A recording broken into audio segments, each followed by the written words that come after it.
See everybody out this morning. Rain didn't seem to turn us back too much at all. May yet.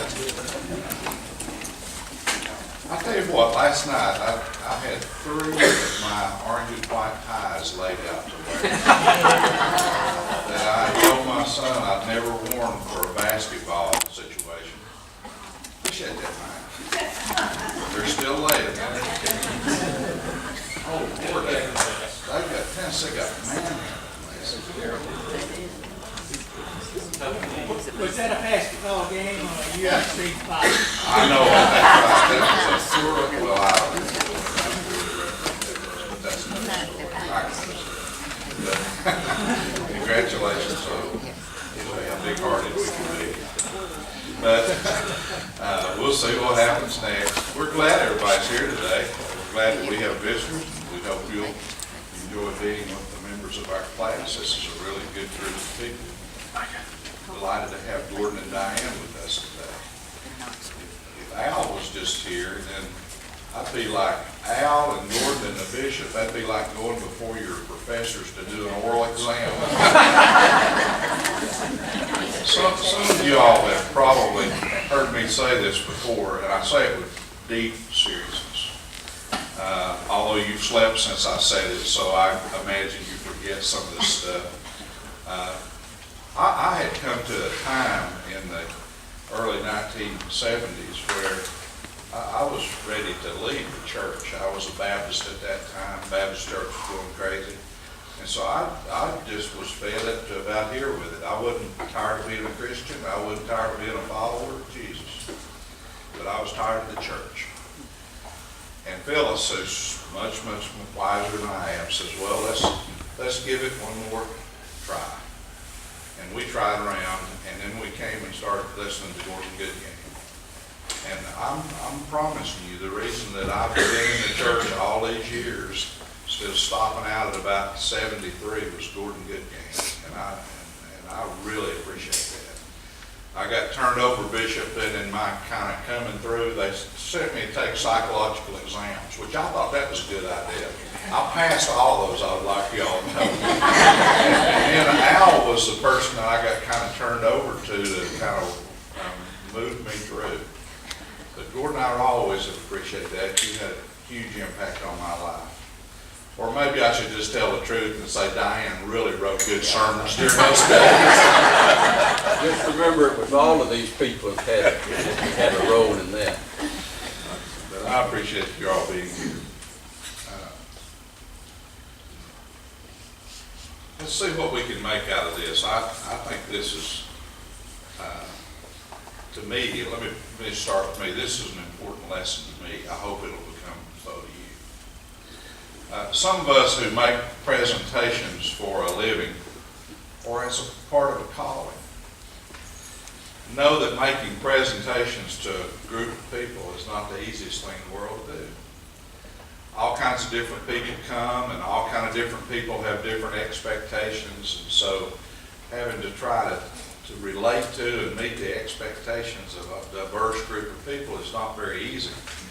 I have seen research on that topic, and research will tell you that what people fear more than anything else is the pain of death. Second is the pain of having a child.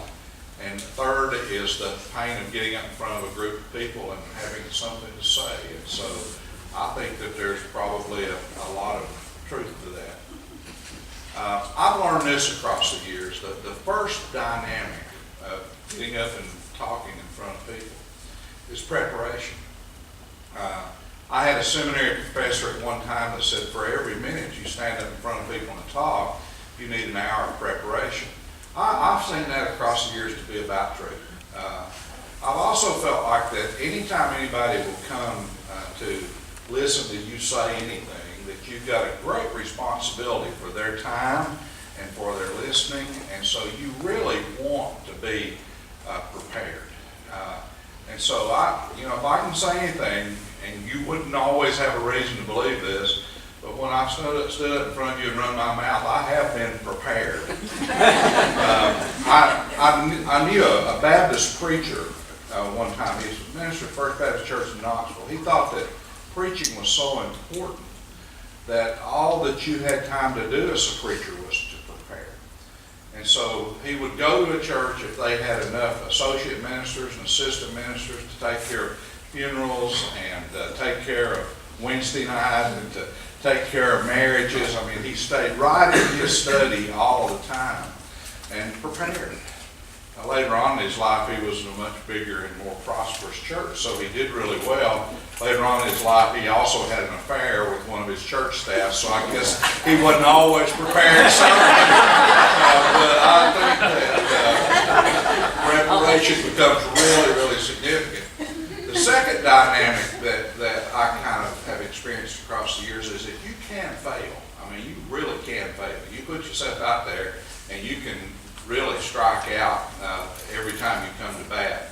You can fail sometimes because you take on topics that are unpopular with people. You can fail sometimes if you have too much to say about politics, or if you live in the part of the country that we live in, if you have anything at all to say about people's guns. I mean, just don't talk about guns and politics. I remind myself sometimes of that kid that came to Southern Seminary in Louisville, and he worked himself to death and prepared and got up and preached a sermon on drinking, and it went over real badly. Got up the next week, preached a sermon on smoking, it went over really badly. Got up the next week, preached a sermon on gambling, and it really went over badly. And finally, some old deacon took him under his wing and said, "Son, do you not realize where you are? This is Kentucky. We have Kentucky Derby, we have distilleries, and we grow tobacco."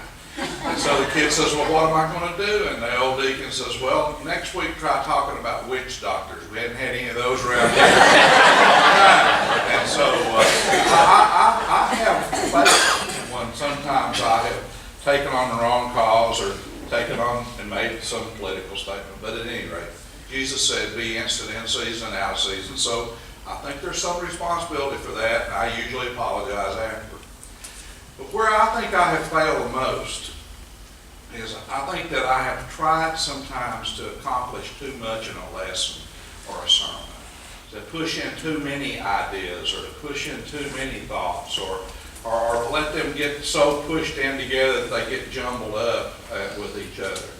I had a preaching professor called Gordon Kleiner. He was the greatest old man. And Gordon Kleiner said, "One sermon, one idea. One Sunday school lesson, one idea.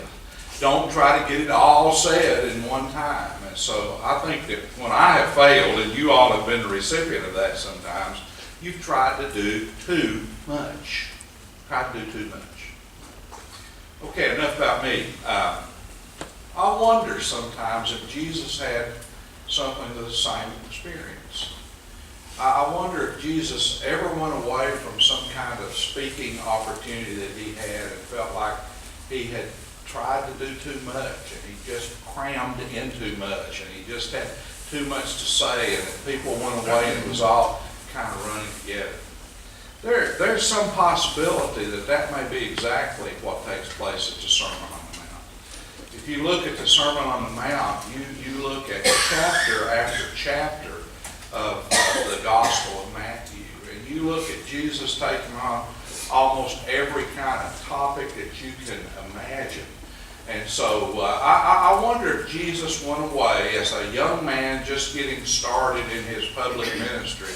I wonder if he went away thinking, I may have failed a little bit there. All the ideas were good. All the ideas were important. But maybe I had too much to say, and maybe I crammed a little bit too much in.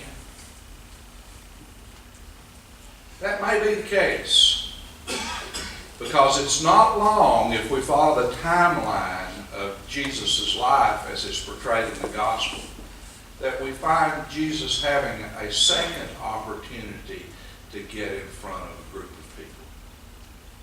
This is recorded in the 6th chapter of Luke. And so I would encourage you very much to go to the 6th chapter of Luke and to read it. And what you'll find there is what's known not as the Sermon on the Mount, but the Sermon on the Plain, P-L-A-I-N, the Sermon on the Plain. And that's what I want us to really focus our attention on today, because I think it could be important for every one of us. If you look at the Sermon on the Plain, it is plain. If you look at the Sermon on the Plain, it's got a lot of plain speaking. if you look at the Sermon on the Plain, there's not very much that's complicated there at all. It's like Jesus has condensated all that he's about and all that he's got to say and kind of put it into a package that cannot be missed. And so I'd like for us to focus on that a little bit. First of all, I'd like for us to think about the architecture of it. And I think there is a bit of architecture in it. I think that if we think about most politicians, or if we think about most royalty, or if we think about a lot of preachers sometimes, we talk about people who can get themselves in high and lofty places where they're talking down to other people from a point of status or authority or whatever. I don't know that I think this is real high and lifted up, but it's the same kind of principle that you see all of the time. I used to love it, and I'm so glad Gordon's here because this isn't in my notes, but Gordon would get up in that high and lofty pulpit and preach, and boy could he. But sometimes Gordon would come down off the pulpit and stand right down there on the lower part of the vestibule, and he would just talk for a few minutes to people. I remember one time him going over to one of the acolytes and getting the cross and putting it over his shoulder and walking out with it and saying that's kind of what we needed to do. And so I think that one thing that Jesus is doing very, very, very much on purpose is I think that Jesus is saying, I'm not on a mountain today, folks. I'm coming down to the plain. I'm not in a high and lifted up place today, folks. I'm going to level the playing field. I want to no longer just be up here where everybody's looking at me. I want to be down there with you where we're all looking at each other in the face and we're talking to people in plain language. And so I think Jesus brings this sermon right straight down to the people in the plainest and most straightforward way. I've kind of in the back of my mind called this a sermon for flatlanders. And I think that that's what Jesus becomes at that moment. Flatlander with flatlanders down on their level, talking to them about what is most essential. I think that there's a couple of items of context that we can take from this, and I'm trying to do too much, but I really want you to think about this. I think that Jesus uses this opportunity not only to adjust his preaching in the way that he thinks about talking to people in a plainer and simpler way, but I think he uses this opportunity as a way to look at his followers in a different way. Because if you read that text in there, that text says very clearly that it was on this occasion, the Sermon on the Plain, it's on this occasion when Jesus isn't high and lifted up on the mountaintop, that Jesus begins to refer to his followers not as disciples, but as apostles. Now, if you read the scripture real quickly, you'll pass over that, and I hope you won't, because that has a huge amount of implication. The word disciple had been used across that world in a very expansive way. Almost anybody that was anybody had disciples, whether it was a person in their royal courts or whether it was a person that worked for them in their businesses or whether they were one of the 8 quadrillion preachers that were running around that part of the world. Almost everybody had a disciple. And to be a disciple meant that you identified with a person and played your life toward that person. Your identity came from the relationship that you had to that person. And so these disciples were followers of Jesus. They were part of Jesus' inner circle. That even gave them a little bit of status sometimes, or a little bit of power sometimes, like discipleship for a special person can be. And so here was a group of followers who were orienting themselves to Jesus, identifying themselves with Jesus, and they were called disciples. But Jesus says on this event of the Sermon on the Plain, I don't want to call you guys disciples anymore. I want to call you all apostles. And that word in the literal Greek language means someone who's sent into the world to perform a service. Let me say that again. Someone who is sent into the world to perform a service. Now let that sink in just a little bit. It really can be important. Jesus was telling these men who had given up their lives to follow him, and who I'm sure loved him, loved to listen to him, loved to spend time around him. I don't want you to be primarily identified with me. I want your primary identity to be the servanthood, service that you take into the world to help people and be with people and care for people and to be around people. Now you see, I think that's something that we need to look at very, very closely, because I think that sometimes we are more disciples than we are apostles. I think that sometimes we really do identify with Jesus, and we really do give our attention to Jesus, and we really uphold Jesus, and we say we are Christians. We are people that are intimately involved with Jesus. We even create our own kind of inner circles. Sometimes the church is a very profound inner circle that with our iconography and with our paintings and with our rites and with our ceremonies, we really put a lot of attention on Jesus. And I'm not saying that's bad, but Jesus is saying that's not enough.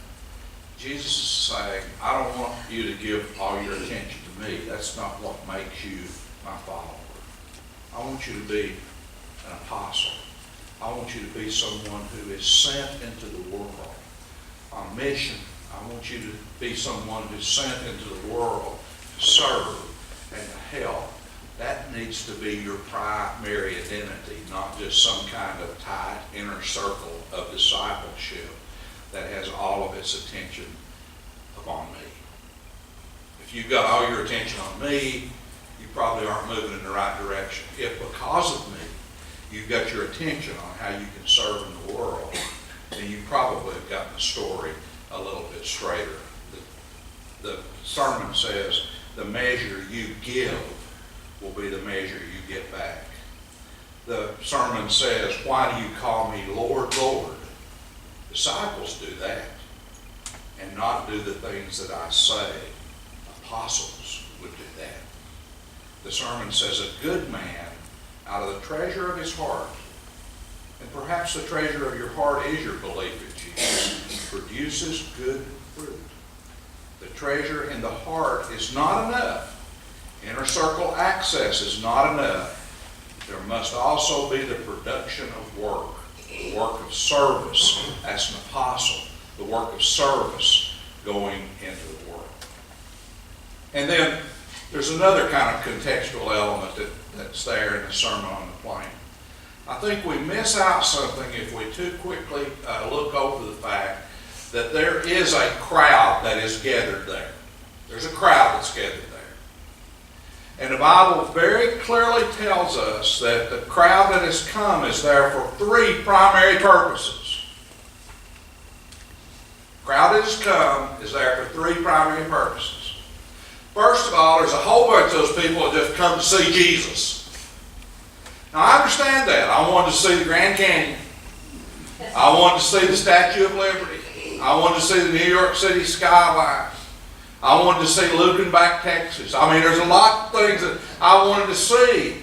And so there were a bunch of people that showed up there, and they seemed bad, as spectators who had kind of maybe heard about this guy and kind of knew he was going to come by. And so if Peyton was upstairs, I'd just run upstairs real quick because I like to see Peyton. Then Jesus, the text tells us, that there were a lot of people that were there because they wanted to hear what he had to say. He had some ideas, and he's going to advance some of these ideas. Lots of preachers had ideas, and so maybe they could compare what he had to say with what other people were saying. Lots of religions had ideas. Maybe they could compare what they said with what this guy was putting out. There were a lot of different positions that different speakers could take, and so maybe they wanted to see what kind of position that Jesus was taking. We do that all the time. We flip back and forth between CNN and Fox, or some of you get stuck on one or the other. But or we kind of look and see what we're thinking about compared to what the Presbyterians think looking to see what we have to say compared to what the Baptists are saying. We kind of get caught up in these discussions about all the differences in belief that the Muslims and the Jews and the Christians, the Buddhists and the Taoists and everyone has. There were a bunch of people in that crowd that would have been there, more than just spectators, but kind of wanting to get caught up in the dynamics of what was being said and the positions that were being taken. And that's probably okay. But then the Bible tells us that there were some people that had come for one reason. They wanted to be touched by Jesus, or they wanted to get close enough that they could touch him. Because they had this interesting belief that Jesus had a power within his spirit that could flow out of him into other people. And if the power of Jesus flowed out of him into other people or into you, you could be healed. Now those were the people that were really engaged, because those were the people coming knowing that they had a lack that Jesus could fill. And clearly I'm sure that for some of those, that healing meant some kind of physical malady that could be taken care of.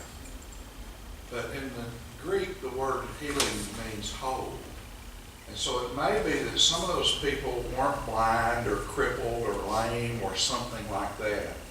It could be that some of those people felt a lack of wholeness in their lives, a lack of fullness in their lives, a lack of completeness in their lives. And if they could have something of the Spirit of Jesus that would flow into them, maybe they could have wholeness, and maybe they could have some fulfillment. Or maybe they could reach to a level that they hadn't exactly experienced yet. They came to be touched by Jesus. Now I'll repeat myself. I wouldn't mind seeing Jesus. Just like I wouldn't mind seeing David. I wouldn't mind listening to Jesus and listening to all his different positions that he might take. Just like probably the people I listen to on news radio of one kind or another today and examine their positions. But you know what I need? I need to be touched by Jesus. And it's not so much that I wish my back felt a little better than it does today, or I could see a little bit better than I do today. But I still need wholeness and completeness and fulfillment. I still need more of the Spirit of Jesus flowing into my life. I need to be touched by Jesus. How about you? So there's the context. The context is that Jesus is trying to say something really plain. The context is that Jesus is trying to communicate these to people, that being a disciple on some kind of inner circle with all the attention focused on him is not enough. We've got to be apostles. We've got to go into the world and serve. And then the context tells us that it's fine to see Jesus. It's fine to listen to what he says and compare it to what other people say or interpreters say about him. The main thing is to be touched to him, to have something of his Spirit flowing in our lives. So there's the context. Now there's a sermon. And Bishop, the sermon has 3 points and a story. Isn't that unique? The first part of the sermon is really interesting, because the first several verses of Jesus' sermon on the plain is nothing but absolute and pure economics. Now that's the word we'd use. That wasn't the word that Jesus would use, because economics, as we use that word, didn't come along until the 1800s. But if you look at the first of that section, it is pure economics. And Jesus clearly says that there is a rich class out there and there is a poor class out there. And Jesus clearly says that God is a whole lot more concerned with the people that are poor and hurting and in trouble and in danger than he is the people who are the fat cats and who have it made. And then Jesus says that not only is God more concerned with the people that are poor and needy and in trouble and hungry, He says that if we are really of Him and His way, and if we're listening to the way that He defines servanthood, then we're going to be more concerned with those people at the bottom of the rung of life, not at the top. And we're not going to be spending our time trying to figure out how we can curry favor and get on the boat of the people at the top of the rung. We're going to be trying to see what we can do to help and save and rescue the people that are at the bottom of the rung of life. There's got to be sharing. There's got to be caring. There's got to be a distribution out to people that are in need. Jesus starts his whole sermon off talking about economics. Now don't get me wrong, Jesus was not an economist. And so Jesus was not trying to say, I'm going to give you all a kind of prescription here for capitalism or socialism or communism or monarchy. But what Jesus was saying, that no matter what the social political system is, the test of the legitimacy of the social political system is what's being done for the people at the bottom and what's being done for the people that are hurting. I had a man one time who told me, if you want to know what someone's faith's really like, look at their checkbook. And in some respects, that's exactly how Jesus started off this plain sermon, plainly speaking, on the plain.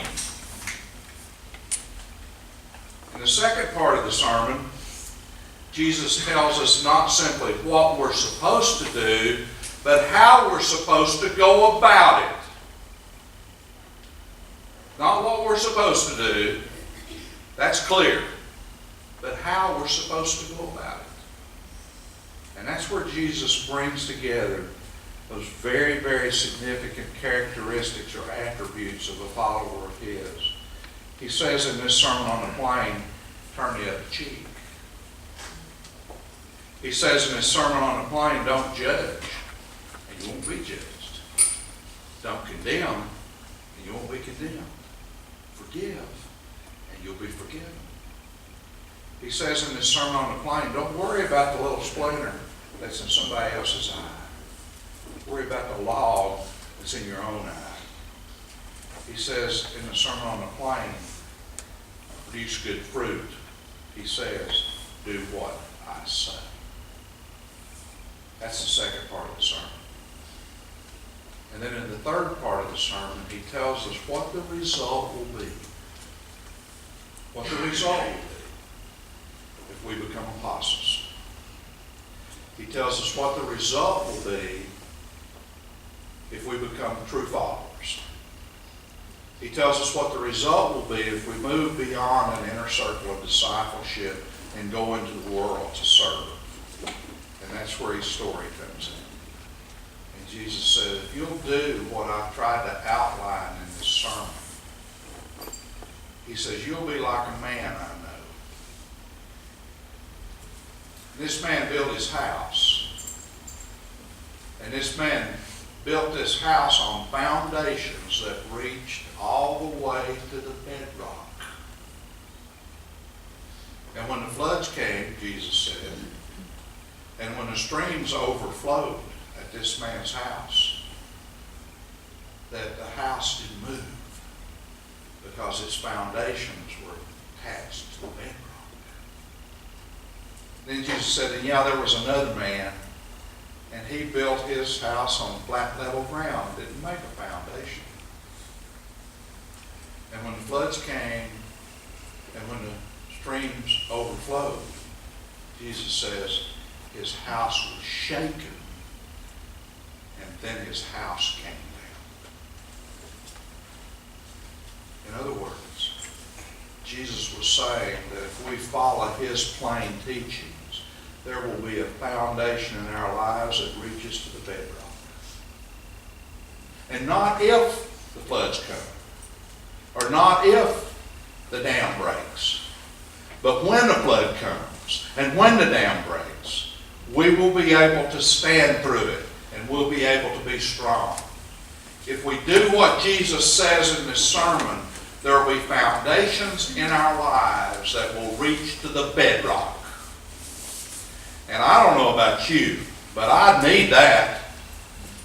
I need to be anchored to something. I need to have a foundation that reaches to a bedrock, because the storms and the floods and the troubles will come. And Jesus is saying, be my apostle. Live as I am calling upon you to live, and you'll develop that foundation. And when the tough time comes, that foundation will sustain you.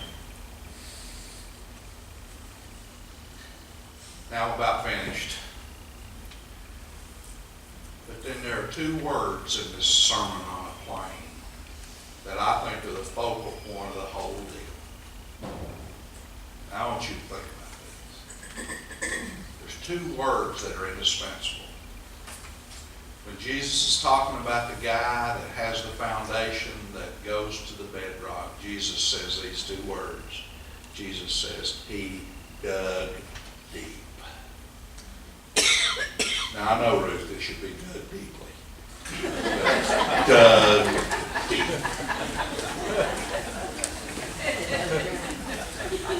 And I think that's where we mess up. I think that the religion of inner circle discipleship can sometimes be very shallow. And I think that we never come to a place in our lives in which we don't still need to be digging deeply. I think that even Jesus, after that Sermon on the Mount and before that Sermon on the Plain, had to do some deep digging himself. Because the Bible tells us that before he preached that Sermon on the Plain, that he went off by himself all night long. And he prayed all night long. Jesus had to deeply sometimes himself. And I don't know, and we've talked about it a lot in the first part of this year, what digging deep needs to mean for any of you. I'm still trying to figure out how I can dig deeper. But I think that's what we need to do. But Jesus clearly gives us a chance to understand that the best digging deeply we can do is service. And especially to those people who are at the bottom of the rung. History teaches us that Babylon was one of the greatest cities that was ever built in all of the world. That it was one of the magnificent wonders of the world. And the people of Babylon, to preserve this wonder, surrounded their city with walls. Walls. And gates. Gates. They even diverted a river so that that river would flow right through their city and fertilize everything and make it all green and make it more beautiful. And it was. But when they built their gates at the river, they built them right down level with the surface. No depth. No foundation. But there was the river and there was the gate. And a couple of decades later, the Persians got their eyes on Babylon. And the Persians knew that those walls could be formidable. But the Persians were smart. And they undiverted the river. And suddenly the river that flowed through the city went totally dry. And guess what the Persians did? They walked right up to the gates. Didn't even have to duck. And they destroyed the city. Babylonians thought that these walls and gates would protect them. At the end of the day, walls and gates don't protect you at all. The character of your life, whether you're touched with Jesus, whether the Spirit of Jesus flows through you, and whether you've got a foundation as an individual or as a nation that reaches to the bedrock. That's pretty plain. That's the sermon on the plain in Luke 6. Let us pray. Help us, our Father, that we might find ways to dig deeper in our relationship with you. But help us to know that that doesn't necessarily always mean just thinking about you all the time as our Lord, or reading your word all the time and talking to other people about it. Help us to understand that you plainly have told us that digging deeper involves reaching out and helping. Forgive us, oh God, when in our own minds and in the mentality of our cultures and traditions that we think that getting to the top is all that matters. Forgive us when we make us our greatest heroes the fat cats of this world that have so much. Help us plainly hear you say, when you come down to our level, that we're not supposed to be worrying so much about the top.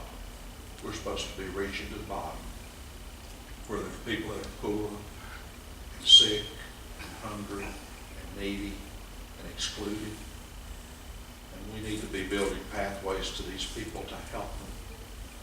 And in doing that, we will create a world, and we'll create a nation, and we'll become people. They're so sound and real that the worst will not penetrate. God, as our Father, help us to hear your Son. Help us to hear him plainly as he tells us how we are to live. For we ask in his holy name. Amen. Amen. Thank you all for coming today. Go read Luke.